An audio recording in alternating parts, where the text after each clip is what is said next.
Bismillahirrahmanirrahim. Assalamualaikum warahmatullahi wabarakatuh.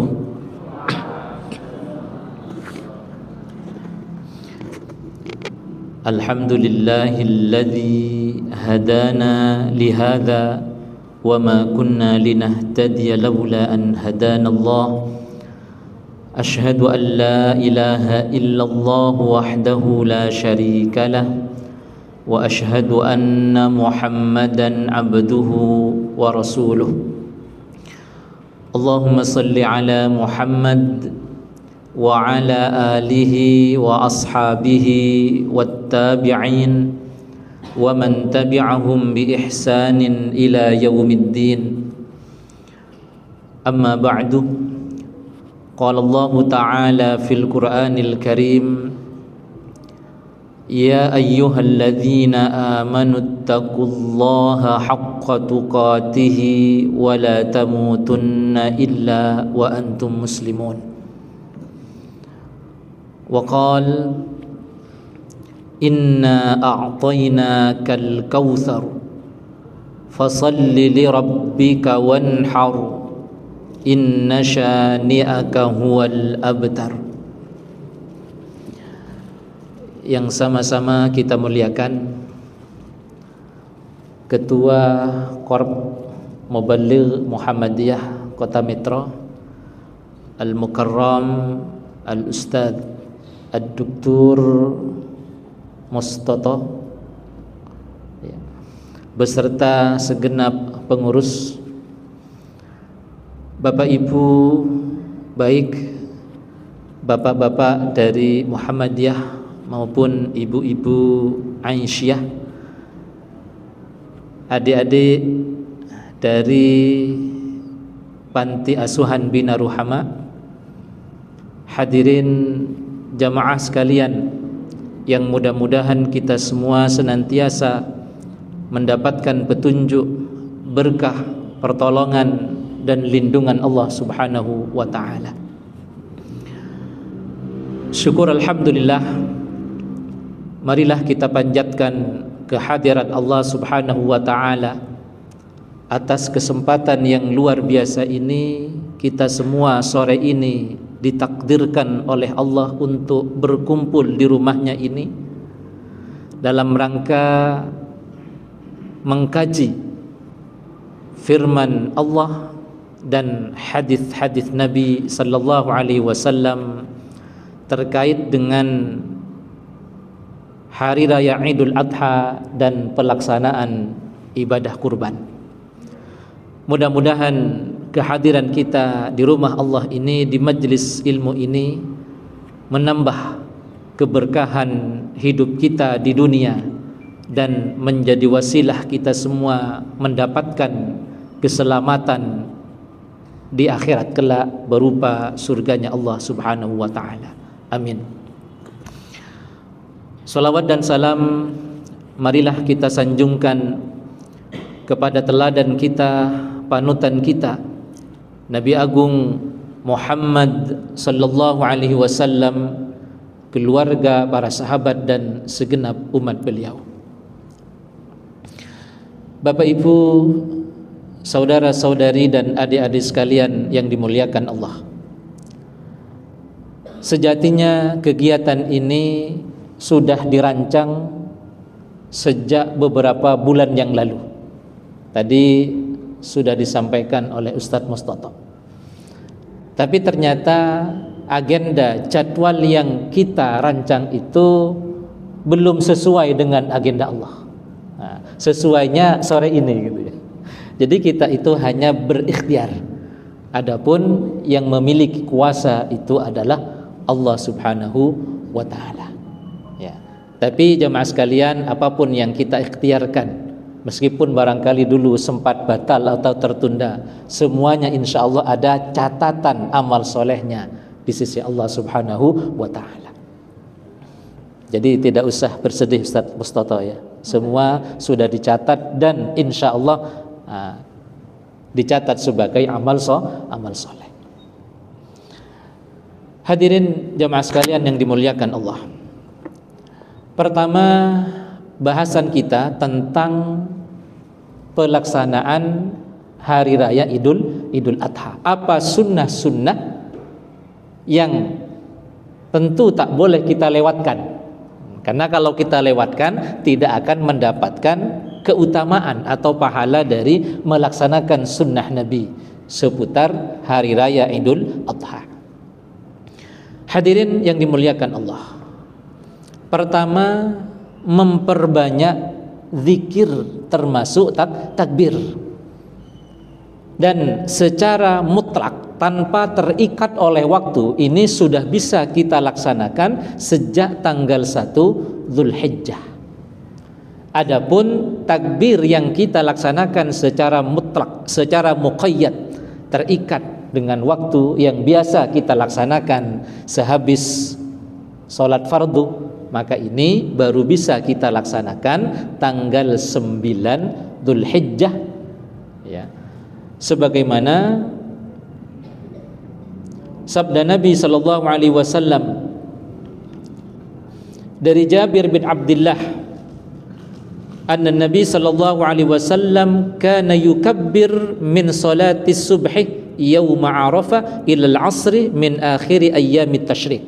Dalam hadis riwayat Imam Baihaqi, bahwasanya Nabi sallallahu alaihi wasallam mulai bertakbir dengan takbir yang muqayyad setelah sholat subuh tanggal 9 Dzulhijjah, itu sudah bisa dilaksanakan takbir bersama, tidak menunggu malam lebaran. Jadi setelah sholat subuh di hari Arafah tanggal 9 Dzulhijjah, itu sudah bisa kita laksanakan yang namanya takbir muqayyad.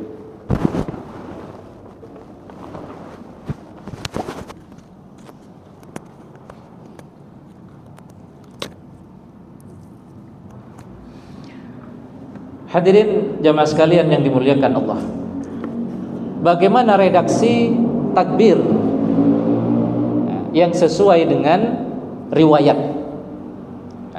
Terdapat di dalam hadis dengan sanad yang sahih, ya, hadis riwayat Abdul Razzaq, ya, an Salman, dari Salman, ya, qala, ya, kabbiru Allahu akbar, Allahu akbar. Jadi takbirnya berapa kali? 2 kali. Ini yang dari Salman Al-Farisi. Allahu akbar, Allahu akbar, la ilaha illallah, wallahu akbar, Allahu akbar, walillahil hamd. Seperti itu riwayat takbir yang dari Salman Al-Farisi. Kemudian jemaah sekalian, pelaksanaan sholat Idul Adha, apa saja sunnah-sunnah, anjuran-anjuran yang tentu jangan kita lewatkan, supaya apa? Kita mendapatkan pahala dari melaksanakan sunnah. Pertama jemaah sekalian, untuk sholat Idul Adha dianjurkan tak makan dulu. Jadi makannya setelah sholat Idul Adha dilaksanakan. Apa dalilnya? Hadis riwayat Imam At-Tirmidzi dari Abdullah bin Buraidah, ya, qala kana an-nabi sallallahu alaihi wasallam la yakhruju yaumal fitri hatta yat'am wa la yat'am yaumal adha hatta yusalli.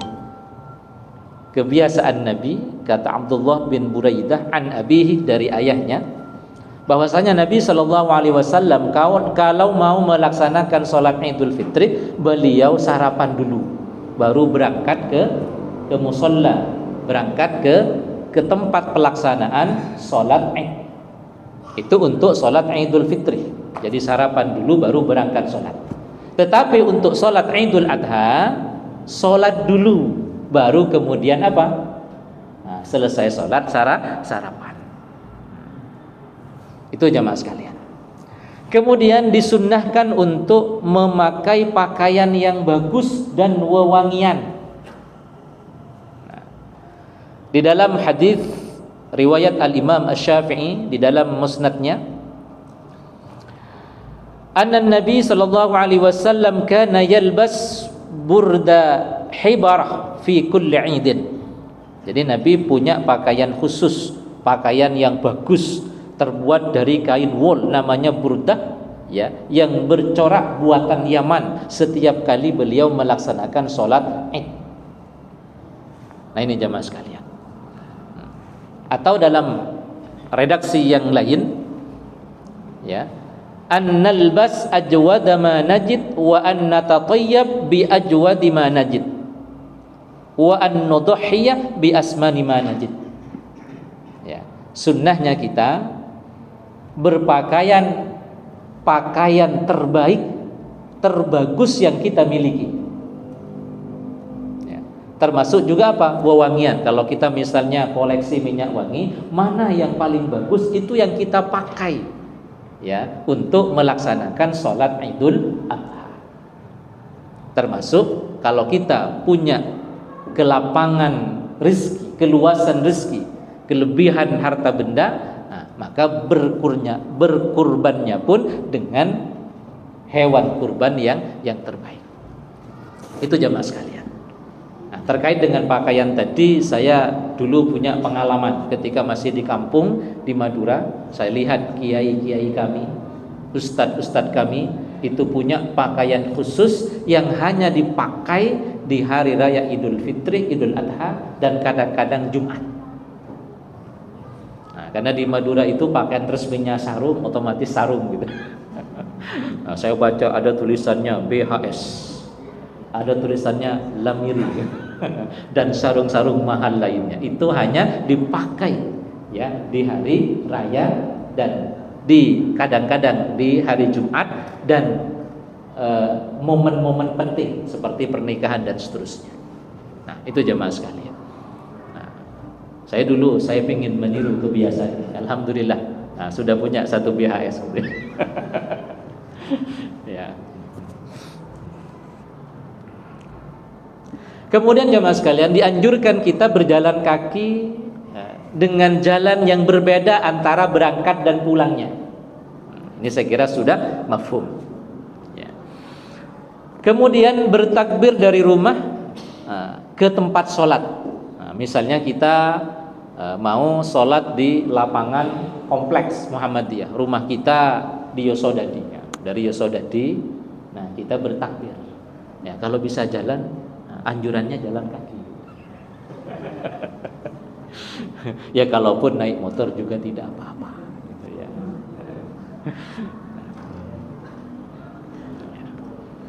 Kemudian jemaah sekalian, wanita haid memang tak boleh melaksanakan sholat Id, tetapi menghadiri pelaksanaan sholat Id itu boleh, ya. Bahkan dilakukan di zaman Nabi Sallallahu Alaihi Wasallam, diperintah oleh Nabi. An Ummi Atiyah qalat amarana Rasulullah sallallahu alaihi wasallam an nukhrijahunna fil fitri wal adha. Kata Ummu Atiyah, kami ini diperintah oleh Nabi untuk pergi ke tempat sholat Id, ya. Baik perempuan-perempuan yang haid juga dianjurkan. Tetapi kalau yang haid tak perlu melaksanakan sholat, cukup duduk, ya. Hadirin jamaah sekalian yang dimuliakan dan dirahmati Allah Subhanahu wa taala. Itulah beberapa sunnah saat kita akan melaksanakan sholat Idul Adha. Kemudian materi yang kedua tentang kurban. Jadi materinya dua, ya Ustaz, ya. Ustaz Mustafa, ya, materinya dua, ya. Saya tidak mengatakan amplopnya harus dua, enggak, ya. Yang penting isinya, katanya. Bapak Ibu hadirin jemaah sekalian yang dimuliakan Allah. Istilah kurban kalau di dalam kitab-kitab turaf itu kurang terkenal, ya. Kita mencari bab tentang kurban di dalam kitab-kitab klasik, nah, itu sulit kita dapatkan. Kenapa? Karena para ulama seringkali menulis bahasan ini dengan judul al-udhiyah atau ad-dhahiyah. Apa itu? Binatang kurban. Jadi dinisbahkan kepada binatangnya. Ya. Al-udhiyatu hiya ismun lima yudhbah minal ibil wal baqar wal ghanam. Jadi udhiyah itu adalah nama binatang yang dikurbankan, yang disembelih di hari raya Idul Adha ataupun di hari-hari tasyrik. Baik itu berupa unta, sapi maupun kambing dengan niatan taqarruban ilallah, mendekatkan diri kepada Allah Subhanahu wa taala. Jadi kurban itu dari kata qaruba yaqrubu. Taqarruban, mendekatkan diri. Nah, sehingga kurban secara bahasa maknanya adalah kullu ta'atin, setiap bentuk ketaatan kepada Allah Subhanahu wa taala. Ketaatan untuk mendekatkan diri kepada Allah Subhanahu wa taala itu adalah kurban. Kas-sholati, seperti salat, was-siyam, puasa, was-shadaqah, sedekah, wad-dzabhi, termasuk apa? Penyembelihan hewan kurban. Ya. Hadirin Bapak Ibu jamaah sekalian yang dimuliakan dan dirahmati Allah Subhanahu wa taala. Apa hukum berkurban? Para ulama berbeda pendapat, menafsirkan, mengambil kesimpulan hukum dari Quran surat Al-Kautsar ayat 2. Fasholli li rabbika wanhar, salatlah kamu untuk Tuhanmu dan berkurbanlah. Di dalam ayat ini Allah memerintahkan untuk melaksanakan salat 5 waktu. Maka salat 5 waktu kemudian hukumnya wajib. Wanhar, setelah itu Allah memerintahkan untuk berkurban. Maka berkurban hukumnya apa jemaah sekalian? Imam Hanafi memaknai perintah ini dengan perintah yang sama dengan perintah salat, yaitu wajib bagi yang mampu, wajibah 'alal musir. Kenapa? Karena perintah pertama wajib, masa perintah kedua sunnah? Wong perintahnya dalam satu ayat. Nah, ini kata Imam Hanafi. Dan beberapa ulama salaf lainnya menyimpulkan, menafsirkan perintah berkurban dengan hukum wajib, sebagaimana wajibnya melaksanakan sholat 5 waktu. Apalagi kemudian dipertegas oleh Nabi SAW, man kana lahu sa'ah, barang siapa yang memiliki keluasan rezeki, kelapangan rezeki, kelebihan harta benda, walam yudhi, tapi enggan untuk berkurban, fala yaqrabanna musallana, maka janganlah sekali-kali mendekati tempat sholat kami. Ini benar. Nabi mengancam orang yang mampu tapi tak mau berkurban. Maka berdasarkan Quran surat Al-Kautsar adanya perintah untuk berkurban dan ancaman dari Nabi bagi orang yang mampu tapi tak mau berkurban. Imam Hanafi, Imam Auza'i dan beberapa ulama salaf lainnya menyimpulkan bahwa berkurban itu hukumnya wajib bagi yang mampu. Mampu tapi tak berkurban, ia berdosa karena telah meninggalkan yang wajib. Kemudian kelompok yang kedua, kelompok jumhurul ulama. Di situ ada Imam Maliki, Imam Syafi'i, Imam Hambali dan beberapa ulama salaf lainnya berpandangan bahwa berkurban tidak sampai pada hukum wajib, tapi di bawahnya yaitu sunnah muakkadah. Ustaz, kan perintah dari Allah, bukannya perintah itu wajib? Apakah semua perintah dalam Al-Quran hukumnya wajib? Nah, kalau semua perintah hukumnya wajib, kita banyak yang berdosa. Fankihu ma tawbalakum minan nisa'i matna wa thulatha wa ruba'. Wahai kaum laki-laki, menikahlah, perintah dari Allah. 2, 3, 4. Nah, faktanya satu semua.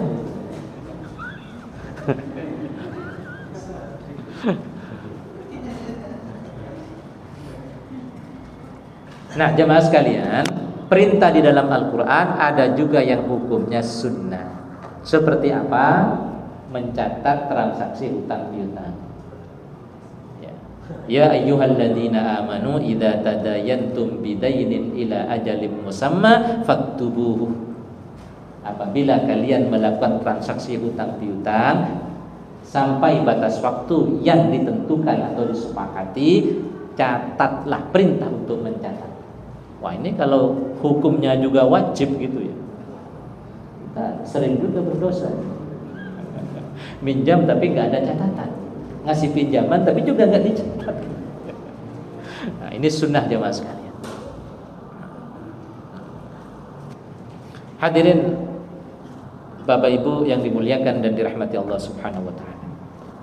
Nah, mengapa jumhurul ulama menghukumi berkurban itu dengan hukum sunnah? Ada hadis dalam riwayat Imam Muslim. Idza ra'aitum hilala dzulhijjah, apabila kalian melihat hilal bulan Dzulhijjah dan ingin berkurban, maka hendaklah memelihara rambut dan kukunya, tak potong rambut dan tak potong kuku. Nah, di dalam hadis ini ada redaksi arada ahadukum, salah seorang di antara kalian ingin ayyudhiya berkurban. Nah, kata ingin berkurban ini menunjukkan makna bahwa berkurban itu bukan wajib. Ini kata jumhurul ulama. Dan itu dipraktekkan oleh sebagian sahabat. Seperti sahabat Umar, sahabat Abu Ayyub Al-Ansari, ya. Sahabat-sahabat ini sesekali tidak berkurban. Bahkan Abu Ayyub Al-Ansari, ya, sengaja sesekali tidak berkurban. Ketika ditanya, alasan beliau supaya tetangga-tetangga saya tidak menganggap kurban itu hukumnya wajib. Kalau wajib berarti dilaksanakan setiap tahun. Tapi jemaah sekalian, meskipun kita mengambil hukum sunnah muakkadah, bagus-bagus saja, baik-baik saja, akan lebih utama kalau berkurbannya tetap setiap tahun.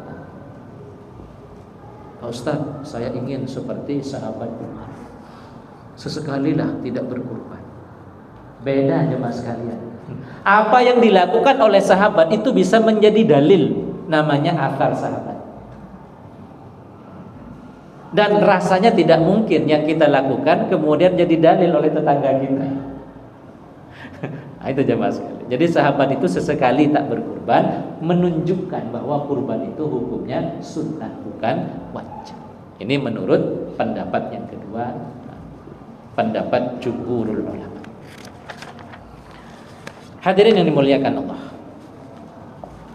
sebelum penyembelihan hewan kurban, ya, sahibul kurban, orang yang akan berkurban, itu disunnahkan untuk tidak memotong rambut dan kuku mulai tanggal 1 Dzulhijjah sampai pemotongan hewan kurban. Kemudian yang kedua, boleh patungan kurban sapi 7 orang. Kalau kambing tak bisa patungan. Unta tak perlu saya jelaskan, karena sampai saat ini tak ada yang berkurban unta di Indonesia, di metro gitu. Nah, kalau unta itu boleh 10 orang. Itu jemaah sekalian. Bagaimana dengan patungan kurban oleh 700 siswa di sekolah? Saya dulu ketika jadi pembina rohis di sekolah, rutin setiap tahun kita woro-woro ke siswa untuk melaksanakan apa? Kurban di sekolah. Pak Ustadz, ini kan 700, apakah sah disebut kurban? Nah, jawaban saya, ini latihan kurban. Kalau kurban maksimal 7 orang, kalau 700 tak bisa. Itu baru latihan kurban. Apakah dapat pahala? Insya Allah dapat pahala sedekah. Kenapa? Karena daging kurban itu sebagiannya disedekahkan, sebagiannya diolah. Nah, Jadi dapat pahala sedekah insyaallah meskipun judulnya hanya latihan kurban. Kemudian boleh membentuk kepanitiaan. Di dalam hadis riwayat Imam Al-Bukhari, Nabi pernah meminta Ali bin Abi Thalib untuk mengurus kurbannya Nabi. Dan hadis ini oleh umumnya para ulama dijadikan dalil bolehnya membentuk kepanitiaan kurban.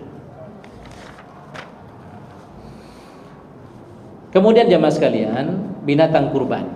Nah, binatang kurban harus dari bahimatul an'am. Sebagaimana pesan Allah di dalam Quran surat Al-Hajj ayat 34. Ya. Min bahimatil an'am. Apa itu bahimatul an'am? Ijma' para ulama, bahimatul an'am itu ada 3 jenis: unta, sapi, dan kambing. Nah, selain dari 3 rumpun ini, 3 jenis ini, nah itu tak dapat dijadikan hewan kurban. Misalnya berkurban dengan ikan, berkurban dengan angsa, dengan bebek, apalagi berkurban dengan perasaan. Nah, itu jemaah sekalian.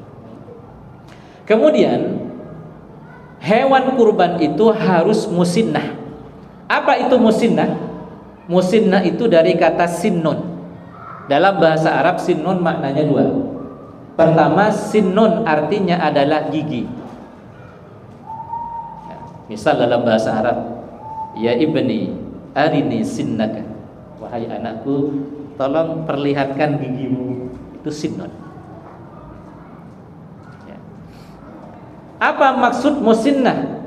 Ketika sinnun di sini diartikan gigi, nah, maka hewan yang layak dikurbankan adalah hewan yang salah satu giginya telah tanggal.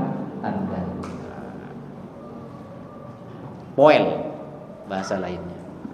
Kalau belum poel, belum layak kurban. Kemudian yang kedua jemaah sekalian, musinnah itu dari kata sinnun, sama.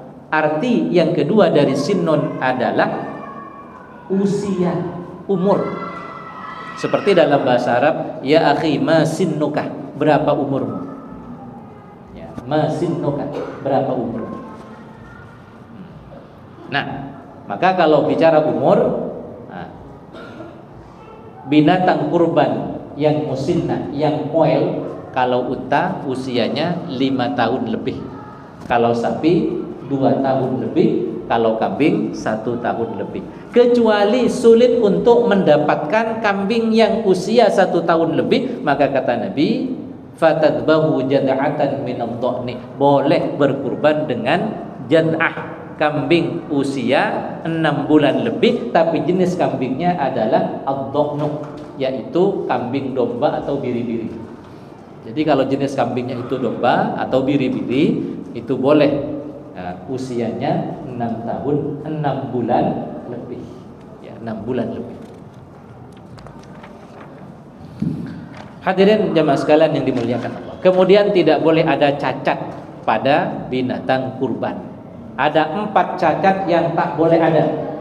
Tak sah kalau kemudian ada salah satu dari 4 cacat ini. Yang pertama adalah al-awra al-bayyin awruha, buta dan jelas kebutaannya. Bagaimana cara mengetahui bahwa hewan kurban ini tidak buta? Kalau orang itu gampang, buka dompet, perlihatkan lembaran merah-merah, oh insya Allah langsung melirik gitu ya. Nah, tapi kalau hewan belum tentu melirik gitu ya. Maka cari apa kesukaan dari hewan. Nah, jadi kalau kambingnya jantan, hadirkan kambing betinanya. Atau beri ya makanan kesukaannya. Nah, pasti akan melirik nanti. Nah, kalau dia melirik, berarti apa? Bisa melihat dengan baik. Kemudian yang kedua adalah al-arja al-bayyin arjuha, pincang, jelas pincangnya, jalannya sempoyongan, jalannya tak normal karena pincang. Kemudian yang ketiga al-maridha al-bayyin maraduha, sakit, jelas sekali sakitnya. Dan yang keempat al-ajfa allati la tunqa, ya, hewan kurban, hewan yang terlalu kurus, tulang dibalut kulit, tak ada dagingnya. Nah, ini juga tak boleh dikurbankan, tak sah kalau berkurban dengan hewan yang memiliki 4 cacat atau salah satu dari 4 cacat ini. Kemudian jemaah sekalian, penyembelihan. Waktu penyembelihan dari tanggal 10 sampai tanggal 13 Dzulhijjah. Ya, ini bersifat syarat ya, ketentuan. Karena kalau kemudian menyembelih hewan kurban di luar waktunya, misalnya sebelum sholat kok sudah dipotong, nah ini tak sah kata Nabi. Man dzabaha qabla shalah fa innama dzabaha li nafsi. Barang siapa yang menyembelih hewan kurbannya sebelum sholat, ia menyembelih untuk dirinya sendiri. Artinya tidak terhitung sebagai ibadah kurban. Wa man dzabaha ba'da shalah faqad tamma nusukuhu. Dan barang siapa yang menyembelih hewan kurbannya setelah sholat Idul Adha, maka kurbannya, ibadahnya tamma, sempurna, sah. Atau di 3 hari tasyrik, itu juga hari-hari penyembelihan kurban, sebagaimana sabda Nabi sallallahu alaihi wasallam, kullu ayyamit tasyrik dzabhun. Semua hari tasyrik yang 3 itu, tanggal 11, 12, 13 Dzulhijjah, itu adalah hari-hari penyembelihan. Hadirin jamaah sekalian yang dimuliakan Allah. Nah, ketika menyembelih ini ada etika-etikanya. Apa itu jamaah sekalian? Ya, menyembelih dengan cara-cara yang ihsan. Idza dzabhtum fa ahsinud dzibhata. Apabila kalian menyembelih, maka sembelihlah dengan dzibhah. Apa itu dzibhah? Dari kata dzabaha, menyembelih. Dzibhah masdar. Dalam ilmu sharaf ini namanya masdar hay'ah, yang artinya cara. Artinya fa ahsinud dzibha, sembelihlah dengan cara yang ihsan. Itu jamaah sekalian. Bagaimana menyembelih dengan cara yang ihsan itu? Pertama, wal yuhidda ahadukum syafratahu. Hendaklah ya menyembelih dengan pisau sembelihan yang tajam. Tidak menyiksa binatang. Ya. Termasuk jamaah sekalian, bentuk yang dapat menyiksa binatang itu adalah menajamkan pisau di depan binatang kurban. Pernah satu ketika ada seorang laki-laki merebahkan kambingnya, ya. Kemudian ia menajamkan pisaunya. Didapati oleh Nabi. Apa kata Nabi? Aturidu antumitaha mautatain. Jangan buat dia mati 2 kali, mati berkali-kali. Kasihan. Nah, itu jamaah sekalian, itu namanya tidak ihsan. Ya, kalau tidak langsung disembelih, direbahkan langsung disembelih. Ya, jangan malah najamin pisau. Nah, termasuk ya binatang-binatang kurban itu ikut menonton penyembelihan kawannya gitu. Kasihan. Nah, itu dapat menyebabkan apa? Ya, mata berkali-kali, ya, mati berkali-kali. Itu bahasa hadisnya Nabi sallallahu alaihi wasallam. Kemudian jamaah sekalian, masalah kurban ini bukan hanya urusan laki-laki. Perempuan juga hendaknya terlibat di dalam proses penyembelihan hewan kurban. Sebagaimana ada sunnah, ya.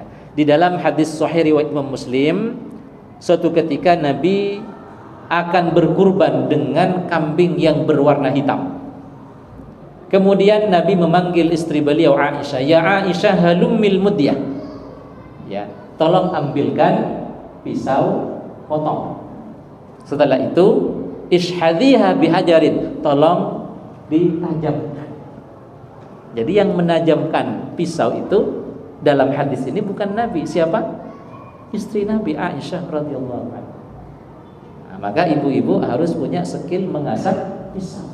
Ini bagian dari sunnah. Tapi faktanya, realitanya di metro ini gimana Ustaz? Ya, tak banyak ibu-ibu yang pandai mengasah pisau. Padahal ini bagian dari sunnah Nabi. Atau mungkin ini modusnya bapak-bapak. Memang sengaja Pak Ustaz. Istri saya gak tak ajari cara mengasah pisau, apalagi motong binatang kurban. Saya jadi takut kalau istri saya pandai ngasah pisau. Apalagi biasa motong hewan kurban. Waduh, saya serem ini, saya gak nyenyak tidurnya ini.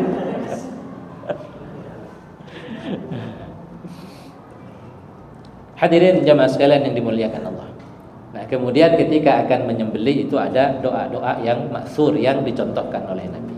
Yang minimal kita baca apa? Bismillahi wallahu akbar sembelih. Ya.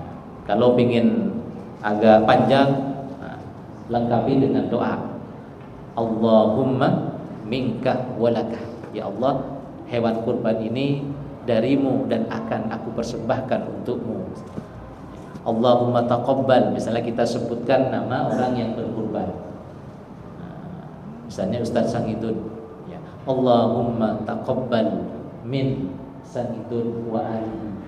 Ya Allah, terimalah kurban Ustaz Sa'idun dan keluarganya. Bismillahirrahmanirrahim. Makanya jemaah sekalian, hewan kurban itu di zaman Nabi, kata para sahabat, nah, itu cukup dinamai siapa? Kepala keluarga. Kenapa? Cukup. Karena yang lain sudah disebutkan dan keluarganya gitu. Nah, itu jemaah sekalian. Nah, jadi gak perlu khawatir nanti istrinya tak dapat pahala, anaknya tak dapat pahala, orang tuanya termasuk yang sudah meninggal khawatir tak dapat pahala. Gak usah khawatir, insya Allah dapat semua. Karena di dalam redaksi hadis ini, Allahumma taqabbal min Muhammad wa alihi. Terimalah kurban Muhammad dan keluarganya. Terimalah kurban Ustaz Yono dan keluarganya, dan seterusnya. Itu jemaah sekalian. Kalau ingin lebih lengkap lagi, nah, tambahi sebelumnya dengan doa Inni wajjahtu wajhiya lilladzi fataras samawati wal arda ala millati Ibrahim hanifa, ya, wa ma ana minal musyrikin, inna salati wa nusuki wa mahyaya wa mamati lillahi rabbil alamin la syarika lahu wa bidzalika umirtu wa ana minal muslimin. Allahumma minka walaka. Allahumma taqabbal min siapa? Wa alihi dan keluarganya. Bismillahirrahmanirrahim. Ini yang lebih lengkap lagi. Kemudian jemaah sekalian, ketika kita menyembelih, yang dipotong ada 4 hal. Ya, ada 4 hal yang dipotong. Bukan asal nebas. Pastikan 4 saluran ini sudah terputus. Yang pertama ada namanya hulqum, saluran pernafasan terputus. Yang kedua al-mari, saluran makanan dan minuman, itu terputus. Kemudian yang ketiga dan keempat namanya al-wajdani, 2 saluran lewatnya darah. Jadi 4 saluran itu harus putus baru sempurna penyembelihannya. Kemudian terakhir jemaah sekalian, pendistribusian daging kurban. Ya. Umumnya para ulama berdasarkan ayat-ayat Al-Quran di dalam surat Al-Hajj, fakulu minha wa at'imul ba'isal fakir, makanlah dari daging kurban, ya, dan sedekahkan sebagiannya kepada fakir miskin. Wa at'imul qani'a wal mu'tar, sedekahkan sebagiannya kepada orang yang tidak meminta-minta maupun yang meminta-minta. Dalam hadis Nabi sallallahu alaihi wasallam riwayat Imam Muslim, fakulu waddakhiru wa tasaddaqu, makanlah, simpanlah sebagian dan sedekahkan sebagian yang lain. Maka dari ayat-ayat dan hadis ini para ulama, ya, berijtihad, ya, untuk apa? Membagi 3, ya, sepertiga untuk yang berkurban, sepertiga disedekahkan kepada fakir miskin, sepertiga yang lain dapat dihadiahkan kepada sanak famili, jiran, tetangga. Nah, itu jelas. Nah, ini ijtihad umumnya para ulama. Yang penting, nah, kata sebagian ulama seperti Imam Nawawi dalam kitabnya Al-Majmu', yang penting sudah ada satu kantong disedekahkan kepada fakir miskin, itu sudah sah kurbannya. Ya, itu sudah sah kurbannya. Adapun lebih dari itu akan lebih baik, akan lebih banyak pahalanya insya Allah. Karena Nabi SAW pernah ya berkurban dan mensedekahkan semua daging kurbannya kepada fakir miskin. Ini terdapat di dalam hadis sahih riwayat Imam Bukhari, Muslim, Ahmad dan Nasai. Hadisnya sahih banget. Ya. Jadi suatu ketika Ali diperintah oleh Nabi untuk mengurus kurbannya Nabi dan membagikan semua ya daging dan tulangnya termasuk kulitnya kepada fakir miskin. Nah, yang tidak boleh itu jamaah sekalian, sahibul kurban menjual daging kurbannya, motong dagingnya kemudian dijual. Ini nggak boleh, nggak sah kurbannya.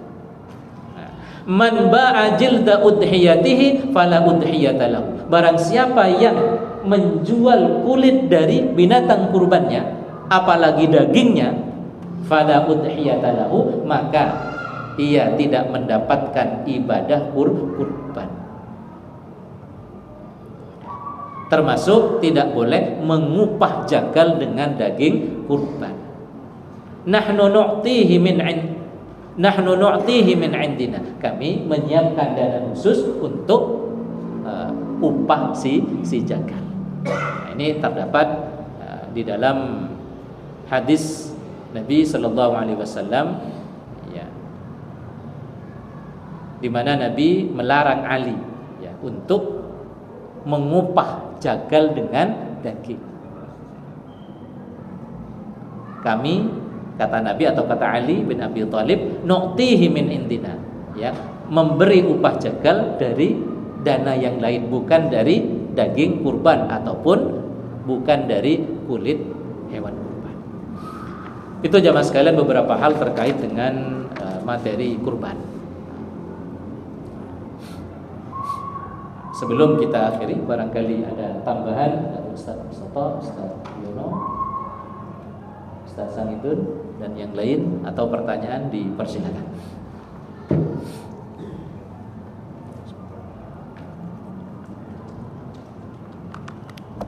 Silakan Ibu. Waalaikumsalam warahmatullahi wabarakatuh.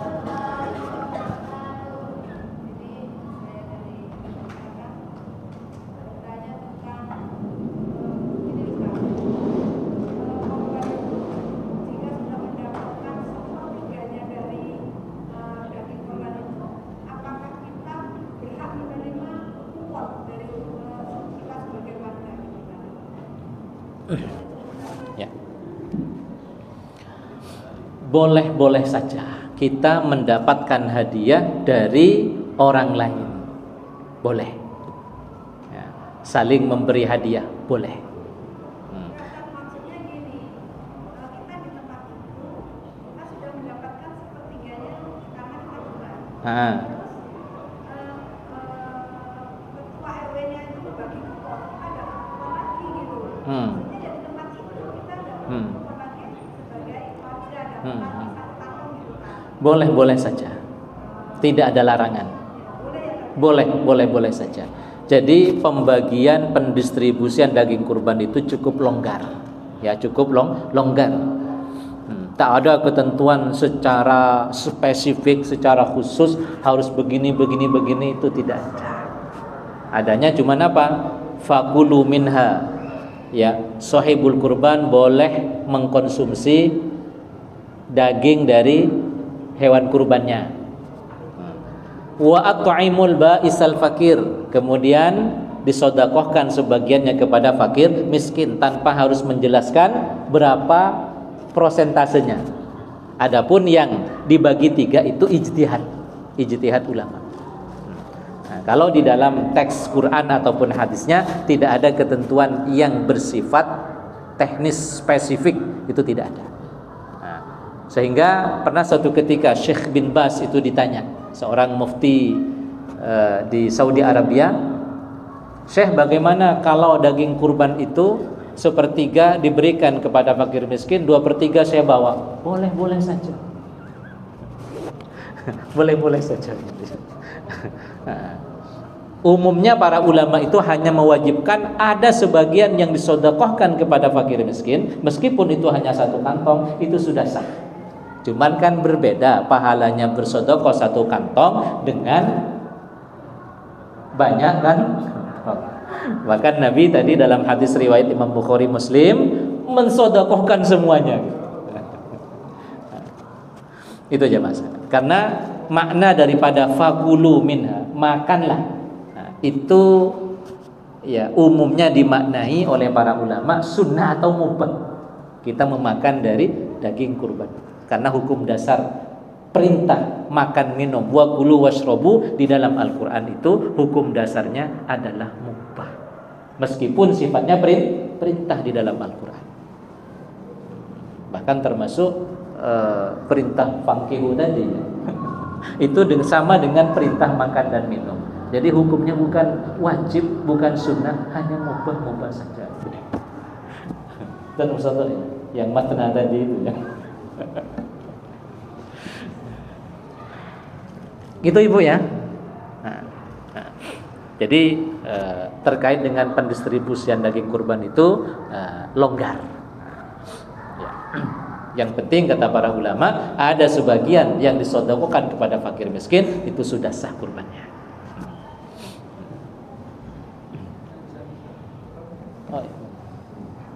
Assalamualaikum warahmatullahi wabarakatuh. Waalaikumsalam warahmatullahi wabarakatuh. Untuk pelaksanaan sholat Id Idul Adha itu jamnya mulai jam berapa? Saya kira itu aja. Baik, kembali kepada sunnah pelaksanaan sholat Idul Adha yang kita sampaikan tadi. Jadi kalau sholat Idul Fitri, sunnahnya sarapan dulu. Otomatis apa? Pelaksanaannya lebih siang. Itu ada hadisnya. Ya. Sementara untuk Idul Adha, sunnahnya puasa dulu. Maksudnya sholat dulu baru kemudian sarapan pagi. Nah, sehingga pelaksanaannya lebih pagi. Seberapa kira-kira? Kalau di metro, kalau di dalam hadis Nabi diilustrasikan, kalau sholat Idul Fitri itu qadra romhain, matahari setinggi 2 tombak. Setinggi 2 tombak itu ya kurang lebih pukul 7-an. Ya, kurang lebih pukul 7:04 mungkin. Antara itu. Karena waktu kan maju mundur, tidak menetap. Ya. Idul Adha. Kalau Idul Fitri lebih pagi lagi, mungkin sekitar jam 7 kurang seperempat. Jadi tinggi matahari kurang lebih sekitar 1 tombak untuk pelaksanaan sholat Idul Adha. Ya, 1 tombak itu ya kurang lebih jam 7 kurang seperempat.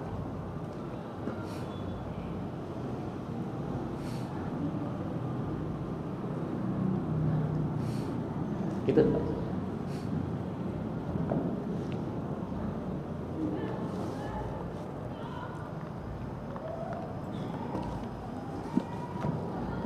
Cukup? Ada lagi Ibu? Cukup. Baik, demikian yang dapat kita kaji, kita diskusikan. Mudah-mudahan ada manfaatnya. Aqulu qawli hadza wa astaghfirullah li wa lakum. Wallahu al-muwaffiq wal hadi ila sawa'is sabil. Thumma assalamu alaikum warahmatullahi wabarakatuh.